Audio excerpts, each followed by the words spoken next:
ಸಾಹೇಬರು ಮತ್ತು ಡಾಕ್ಟರ್ ಎಚ್.ಸಿ. ಮಾದೇವಪ್ಪ ಸಾಹೇಬರು ಇವರು ಕೇವಲ ಒಂದು ಸಮಾಜಕ್ಕೆ ಮೀಸಲಾದಂತವರಲ್ಲ.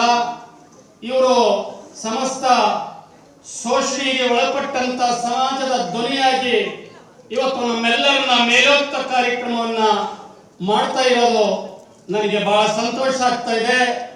ಇವತ್ತು ನಾನು ಹೆಮ್ಮೆಯಿಂದ ಹೇಳಕ್ ಬಯಸ್ತಾ ಇದ್ದೀನಿ, ಕರ್ನಾಟಕ ರಾಜ್ಯದಲ್ಲಿ ಒಂದು ಕೂಗಿದೆ, ಬಹಳ ದಿನದ ಕೂಗಿದೆ. ಒಂದು ಕರ್ನಾಟಕ ಉಗಮವಾಗಿ ಇಲ್ಲಿಂದ ಹಿಡಿದು ಸ್ವತಂತ್ರದ ನಂತರ ದಲಿತ ಸಿಎಂ ಆಗೇಬೇಕಂತ ಕೂಗಿದೆ. ಅದಕ್ಕೆ ಬಾಕಿ ಉಳಿದಿರೋದು ಒಂದೇ ಮೆಟ್ಟು.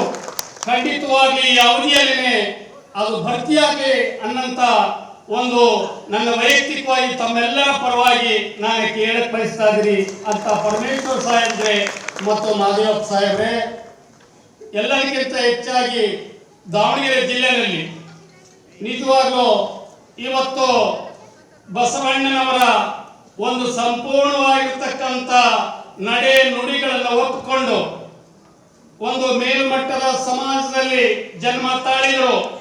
ಬಸವಣ್ಣ ಹೇಳ ರೀತಿಯಲ್ಲಿ ಎನಗಿಂತ ಕಿರಿಯರಿಲ್ಲ, ಶಿವಶರಣರಿಗಿಂತ ಹಿರಿಯರಿಲ್ಲ ಅನ್ನೋ ರೀತಿಯಲ್ಲಿ ಇವನಾರವ ಎಂದೆನಿಸದಿರಯ್ಯ, ಇವ ನಮ್ಮವ ಇವ ನಮ್ಮ ಮನೆ ಮಗನೆಂದೆನಿಸಯ್ಯ, ಕೂಡಲ ಸಂಗಮ ದೇವ ಅನ್ನೋ ರೀತಿಯಲ್ಲಿ ಸರ್ವ ಸಮಾಜವನ್ನ ಸೋಷಿಯಲ್ ಜಸ್ಟಿಸ್ ಅನ್ನಂತ ರೀತಿಯಲ್ಲಿ ಈ ಜಿಲ್ಲೆಯಲ್ಲಿ ರಾಜ್ಯದಲ್ಲಿ ಸಮಾನತೆಯನ್ನು ಕೊಟ್ಟಂತ ಒಂದು ಕುಟುಂಬ ಯಾವ್ದಾದ್ರಿದ್ರೆ ಅದು ಎಸ್ ನಮ್ಮ ಶಾಮನೂರ್ ಅಪ್ಪಾಜಿ ಅವರ ಕುಟುಂಬ ಅಂತ ಹೇಳ್ಕೊಳ್ತಾ ಇದ್ದೀನಿ. ಇದು ಕೇವಲ ಮೈಕ್ ಮುಂದೆ ನಿಂತು ಮಾತನಾಡಂತ ಮಾತಲ್ಲ.